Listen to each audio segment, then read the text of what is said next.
তপ্ত রোদ, এর পরনে কোনো ক্লান্তি। সাগর পাড়ে হাজার হাজার মানুষ, সবাই মাতোয়ারা নোনা জলে।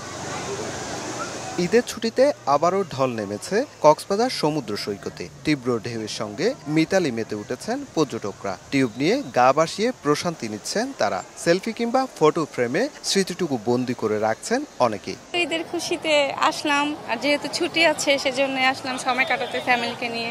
আনন্দের মধ্যে গরমটা আসলে কিছুই না, আমরা অনেক এনজয় করতেছি, উপভোগ করতেছি। আমার ফ্রেন্ড সার্কেল সবাই আসছে এখানে। আরেকটু ভিড়টা কম হলে ভালো লাগতো, প্রচন্ড গরম রয়েছে ভিড়, বাট তাও প্রচন্ড এনজয় করতেছি, ভালো লাগতেছে। সৈকতে 6টি পয়েন্ট এখন লোকে লোকারণ্য।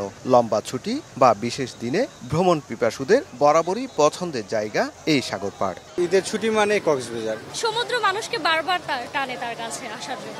পর্যটকদের সমুদ্র স্নানে 3 স্তরের নিরাপত্তা ব্যবস্থা নেওয়া হয়েছে বলে জানিয়েছে লাইফগার্ড সংস্থা। চলছে সচেতনতামূলক মাইকিংও। পানিতে যারা গোসল করবে তারা অবশ্যই খেয়াল রাখবে কোন জায়গাতে লাইফগার্ড আছে, যেখানে লাইফগার্ড সার্ভিস থাকবে ওখানে যেন তারা গোসল করে। অবশ্যই লাইফগার্ড সার্ভিসের জায়গায় যদি গোসল করে অবশ্যই তারা নিরাপদ থাকবে। ঈদের টানা ছুটিতে কক্সবাজারে 5 থেকে 7 লাখ পর্যটক সমাগমের আশা করছেন সংশ্লিষ্টরা। সুজাউদ্দিন রুবেল, সময় সংবাদ, কক্সবাজার।